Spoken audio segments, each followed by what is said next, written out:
Welcome back to the Theatre Royal here in Nottingham. It's Alex Belfield talking to the star of, well, one of the greatest shows ever, one of the most fabulous farces on the road. Some others do have them. Joe Pasquale, how are you? I'm very good, thank you, Alex. How are you, sir? Well, it's nice to see you, and here we are on this stage, and it's pretty complicated, this, isn't it, as shows go? Yeah, this is the set itself, as you saw the show last night, didn't you? Yeah. As you know, the set itself is a Rubik's Cube. You know, it just looks quite innocuous, looks like your nan's living room. But by the end of it, it looks like something out of Saving Private Ryan, and that's because it's just a work of genius, the set itself, and it's an integral part of the show. It's an actual performance, the set itself, as you know. So yeah, everything's booby traps. You don't touch nothing, you don't get anywhere near anything until you actually go anywhere near it, and until you have to. And I love the set. It's a great piece of work. I guess the thing about this set is it has to be clever and it has to sort of fall apart and do stuff, because that's the joke with Frank, isn't it? Yeah. He means well, but it all goes wrong. Yeah, but the trick to that is it also has to be put back together again. You've got two shows in the same day. So that's the great idea for the stage management. They have to put it together in double quick time again.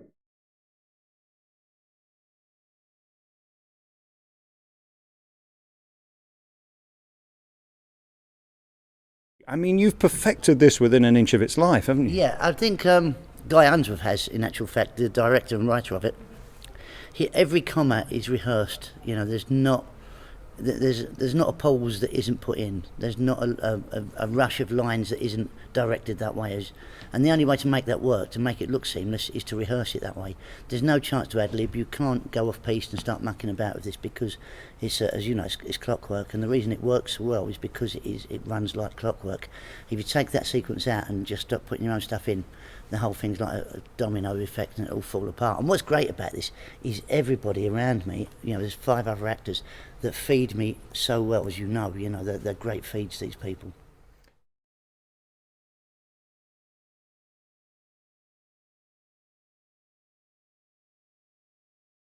And this show really is a health and safety nightmare. How are you able to stand at the end of it, let alone on a 2-show day? Oh, I don't know. I'd forgotten how knackering this show was. You know, I thought, oh great, get back to it.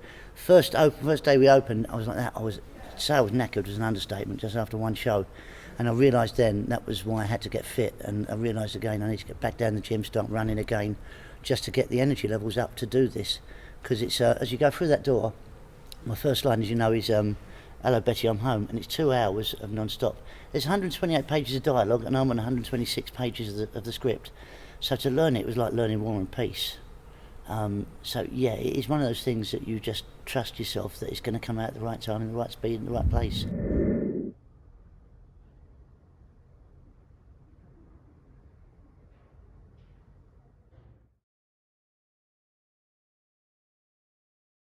What I loved about last night, and your performance particularly, is the fact that you brought the pathos to it. Because we have to fall in love with Frank, and we have to make sure that we love him, don't we? Because if not, it's all a bit silly. That's exactly it. It is very silly, and the reason it works is because everybody else's performance around Frank is set in reality. Frank is the only one that's off his head.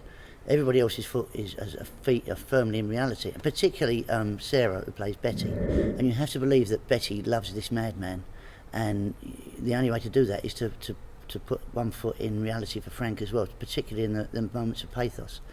And I don't know, do you buy into it? I absolutely did. And I also loved you doing a bit of self-rubbing during the show. This is a new thing. I didn't see that the last time. Yeah, this bit. Yes, the rubbing. Yeah. Yeah, it's a bit of a comfort. Is this part of the script, or is it just an itch? It's both, really. I'm just excited. Yeah, it's one of those things that when we put this together, we watched every episode. When I say we, once again, it's Guy Unsworth and myself, the writer and director. We watched every episode of Some Others, sat in his flat one night and did it back to back, spent the whole night watching everything. And he said to me, "That's it, so last time you're watching it, we're never going to watch that again. So we throw that out the window, we start doing our own stuff." So we knocked on the head all Betty's, all that, all of that stuff is gone. And the only thing that remains is a little bit of, leg rubbing, and that's it. The rest of it is all me, as they say.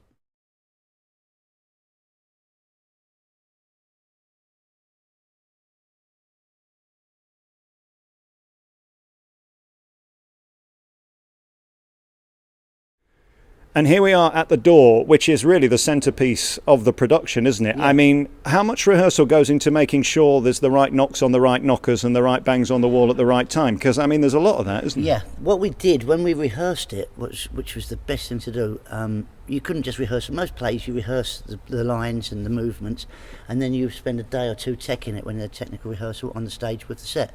And because it is so technical, from day one of rehearsals, we rehearsed on the set. So we were teching we had 4 weeks of technical rehearsal and normal rehearsal all rolled into one. Because there's only one young lady, Helen, who's our assistant stage manager, who runs it backstage and makes everything work. And her work, she's got as hard a job as I have to listen, to keep track of what's going on, to make everything work on the stage. And I come off knackered and she's just as knackered as me. But even though you don't see her do what she's doing, her stuff is just as important as my stuff. You've done some big shows in the past. I mean, the producers probably being the biggest in terms of scale. Yeah. But you've never worked harder, have you, in terms of keeping up with the show and making sure that the train doesn't come off the rails? That's exactly it. It is that you've got to keep, it's a bit like a panto in a way. It's organised chaos, controlled mayhem. And I create the mayhem, but I also control the mayhem. And that's what's really hard, is to control it and create it at the same time and keep it within its bubble of this show. You can't ad-lib with this at all, because the other actors would go off the wall. What's he talking about? What's he doing there? And it is, as you just said, it's a train. It's like a roller coaster for 2 hours. Frank Spencer. The man's extraordinary. The man's an imbecile. Oh, for goodness sake, Mr. Spencer! Yes, he's just in the kitchen. Oh no! I'd like to know what this house would be like if it wasn't for my toolbox.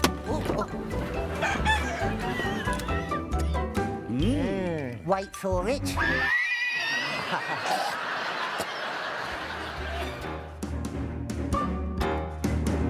Just think, I could be in the Radio Times. F.W. Spencer, family exhibitionist. Yes!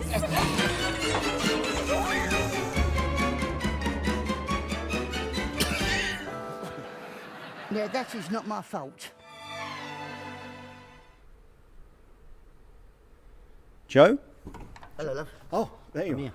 This is the centrepiece of the show too. The kitchen, we're not going to give it away, but there are some spectacular effects in this, and the kitchen probably has the last laugh over Frank, doesn't it? I think the kitchen and the stairs have the last laugh over Frank, really, yeah. But How are your private parts? yeah, they're not good. No. Not good. No, they're in plaster at the moment. Is that anything to do with the show? Or? Yes, completely. Yeah, it's everything to do with the show, plus my own personal time. I'm not going to give it away. I don't know whether they do we talk about what happens at the end, or should we just leave it to the imagination? All I will tell you is we had a stuntman that came and set it for me, and when he did it, he got up and went, oh, like that. I went, you all right? He went, yeah. I said, you all right yourself? He went, yeah, a little bit. He said, you'll be all right. I said, you've done it once. I've got to do it 168 times. So that's all I will say about it, really. What's beautiful about this show is the writers chose you, and only you are allowed to do it. And I can't imagine any other actor, comedic or not, pulling this off, because you've got to have an inner funny, but you've also got to have the professionalism to get through 2 hours of a lot of script, isn't it? There's a hell of a lot of script, and you can't drop a line anywhere. You have to be on it. You can't take your foot off the gas. You can't take concentration level off. You have to just stay in the moment. Also, you can't think 3 lines ahead.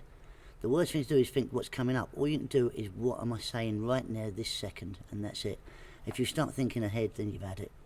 And then when things go wrong, because there's a lot to go wrong in this with props and bits and things coming and going, then what do you do? Because then you've got to be present and make sure you get out of it and the whole thing doesn't stop. Oh, we've had that, because of the nature of the show and the nature of the props and the set.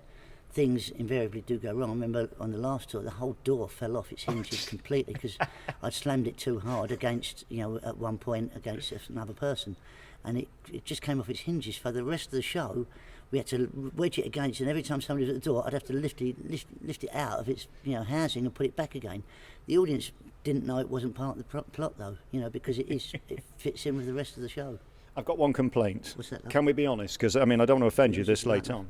There was a lady on the front row who, she had to go home because she was so moist by the end of Act 1. It's not very nice, is it? There's a thing that happens, and if you're in that wrong seat... You're in that wrong seat, that's my favourite bit of the show, though. I try not to look at them after, but I love it. I can't wait, because the rest of the audience actually kill themselves at it, go, this is fantastic, they love it. They love it because it's not them.